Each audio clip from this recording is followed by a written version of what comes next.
Tribuners, kembali lagi bersama saya Susan dan Coach Inu. Kali ini kita akan melanjutkan obrolan kita tadi tentang cara membuat bisnis kita selalu laris manis dari waktu buka sampai seterusnya gitu ya, Coach. Oke. Nah, sekarang kita akan lebih bahas lebih detail cara menentukan produk yang tepat agar bisnis kita selalu laris gitu. Yes. Oke. Tribuners seluruh Jawa Timur ya, dan juga Mbak Susan, kita sudah membahas ya di pertemuan sebelumnya bagaimana caranya agar bisnis kuliner terutama pada saat pandemi bisa selalu rame. Jadi ramenya bukan awal-awal aja tapi terus-terusan rame, karena biasanya pengusaha kuliner yang nggak ngerti ilmunya ramenya pada awal-awal aja, pada saat lagi promo besar-besaran. Jadi memang boleh ya melakukan promo, tapi kalau umpamanya promo terus ya capek gitu loh, keuntungannya dapat dari mana. Jadi kalau bisa promo itu rame, tapi promo selesai itu tetap rame gitu loh. Kita mereview ya pembahasan yang sebelumnya, kita review sedikit. Jadi harus memperhatikan dua faktor, yaitu adalah 2W. W pertama adalah what, adalah produk yang teman-teman jual, dan W kedua adalah who, atau target pasar yang dibidik. Di sini adalah harus 2W ini berhubungan erat. Tapi di sini saya tidak akan membahas dari awal lagi ya. Kita membahasnya aja sudah setengah jam gitu loh. Kita tidak akan membahasnya lagi gitu loh. Kalau teman-teman pingin tahu lebih jelas tentang ilmu yang kemarin, mungkin silakan menonton video yang sebelumnya. Jadi di sini kita fokus ya membahas kalau W-nya yang tidak bisa dirubah itu adalah W yang who, yang target pasar. Jadi kalau umpamanya teman-teman pengusaha kuliner sudah tahu dan paham target pasar mana yang sulit dirubah, jadi karena who-nya sudah pasti target pasarnya itu siapa, baru pilih produk, menjual produk, dan tonjolkan produk itu, dipromokan, diedukasikan, karena produk itu yang paling cocok untuk target pasar. Jadi di sini kita akan membahas banyak contoh kasus. Oke, kalau dari Mbak sendiri apa nih makanan yang paling suka apa nih? Saya ingin tahu. Kalau saya tuh suka ayam geprek. Oke. Sama burger. Oke, kita membahas ayam gepreknya dulu ya. Kalau namanya dari Mbak sendiri sebagai ini ya, pekerja, ayam geprek yang kayak gimana yang paling disukai? Kalau saya sih yang banyak topping kalau geprek ya. Topping, nasinya dikit nggak apa-apa. Harganya murah. Terus seenggaknya tuh bisa difoto juga sih. Oke. Anak medsos ya, anak milenial kayaknya sekarang gitu semua deh. Oke, kalau umpamanya dari Mbak sendiri penjual geprek kan banyak kan, macem-macem kan. Apakah Mbak memutuskan menjadi pelanggan dari penjual ayam geprek itu di semua ayam geprek? Enggak sih, beberapa. Beberapa ya. Jadi yang benar-benar yang sesuai dengan keinginan dari Mbak tadi sebutin ya. Kalau namanya ayam gepreknya itu mungkin biasa-biasa aja, mungkin ayamnya besar gitu ya, sambelnya pedes cuma gitu aja. Mungkin dari Mbak sendiri tidak terlalu tertarik dengan produk itu. Jadi belum tentu atau bahkan tidak akan memutuskan produk itu menjadi langganannya. Jadi itu yang terjadi seperti kayak gitu pengusaha kuliner. Anda kalau target pasarnya sudah pasti, contohnya ada pengusaha ayam geprek, bukanya itu adalah di kompleks perkantoran. Jadi target pasarnya adalah orang-orang perkantoran sekitar Anda. Itu target pasar yang sudah tidak bisa dirubah lagi. Jadi akan menjadi hal yang benar bila Anda berusaha memodifikasi produk Anda, ayam geprek yang Anda jual, agar sesuai dengan kebutuhan dan keinginan target pasar Anda. Ini sama aja bunuh diri. Kalau umpamanya Anda jual di sekitar tempat perkantoran, Anda terlalu idealis. Oh, geprek saya paling enak sedunia, segala macam dan lain-lain. Saya nggak memperhatikan apa yang dibutuhkan oleh target pasar saya. Bisa sih kayak gitu, tapi hati-hati. Bisnis kuliner Anda mungkin 1 tahun bisa benar-benar tutup gitu loh. Seperti kayak gitu. Jadi Anda harus memodifikasi produk yang sudah ada. Seperti tadi ayam geprek atau juga kalau namanya burger. Produk yang sudah ada yang Anda jual menjadi sesuatu yang dibutuhkan target pasar. Oke, di sini kita membahas banyak contoh kasus. Jadi contohnya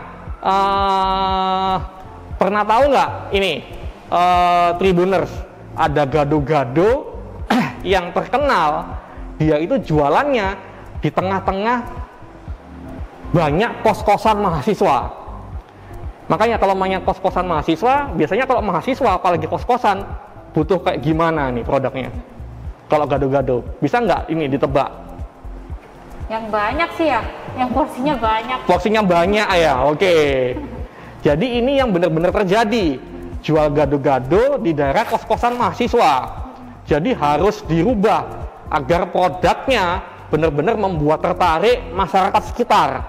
Jadi jangan cuma jualan gado-gado, apalagi gado-gadonya benar-benar enak banget gitu loh. Itu dijamin bisa sepi. Atau kalau maunya ada yang beli ya cuma gitu-gitu aja, nggak bisa bener-bener rame. Contohnya di Surabaya ada ya, jual gado-gado di daerah kos-kosan mahasiswa, dia membuat atau merubah produknya porsinya super jumbo agar bisa menarik target pasar mahasiswa. Jadi juga dari brandnya, dia ngomongnya adalah brandnya adalah gado-gado jumbo gitu loh. Jadi seperti kayak gitu, dan bener-bener terjadi. Itu bener-bener rame sampai antri. Jadi di sekitarnya itu banyak penjual pangsit, banyak mie ayam, warkop segala macam. Nggak ada parkirnya sama sekali. Cuma di tempat dia toh itu ada tempat ada tukang parkirnya gitu. Jadi ditarik parkir gitu loh. Jadi triknya kalau maunya Anda pingin hemat, parkirnya jangan di sana gitu loh, agak jauh. Parkirnya di tempat pangsit mie ayam sebelahnya gitu loh. Tahu namanya gimana? Jadi caranya kayak gitu, itu di daerah Ngagel tuh, di deket di belakang kampus Ubaya Ngagel tuh. Itu bener-bener rame. Jadi tukang parkirnya cuma narik parkir di gado-gado itu tok gitu loh, saking ramenya gitu loh. Jadi itu yang bener, itu yang dilakukan oleh pengusaha yang bener. Dia jualan di tempat kos-kosan, dia jualnya produknya bener-bener banyak gitu loh. Saya aja kalau makan yang porsi jumbo aja sudah nggak kuat sebenarnya. Kalau mahasiswa mungkin kuat itu ya. Atau dibungkus buat malam siang. Oke, jadi bisa hemat ya. Oke, contoh kasus selanjutnya ini dikerjakan, dilakukan oleh salah satu alumni saya. Dia pengusaha, dia jual jus. Jadi dia jual jus, sebelum di coaching oleh saya, dia jual jus ya biasa aja gitu loh. Tidak melihat target pasarnya siapa. Setelah diteliti, dia jual jus itu adalah di kantornya. Jadi di kantornya tuh punya ratusan karyawan gitu loh. Jadi dia taruh di kulkas kantin atau segala macam. Dia melihat target pasarnya pekerja itu apa sih yang dibutuhkan? Energi. Jangka panjangnya, maksudnya tujuan dia, keinginan jangka panjangnya pekerja itu apa tuh? Sehat, gampang sakit. Terus jangka panjangnya lagi, lebih panjang lagi, visinya lebih panjang lagi apa tuh? Apa ya? Jadi pekerja itu pingin agar dia mudah untuk naik pangkat, jadi mudah untuk naik gaji. Gimana cara agar biar bisa mudah naik pangkat dan naik gaji? Kerjanya harus bagus kan? Kalau maunya kerjanya harus bagus, dia jangan sampai sering-sering sakit. Gimana cara agar tidak sering-sering sakit? Kebutuhan vitamin C setiap hari harus tercukupin.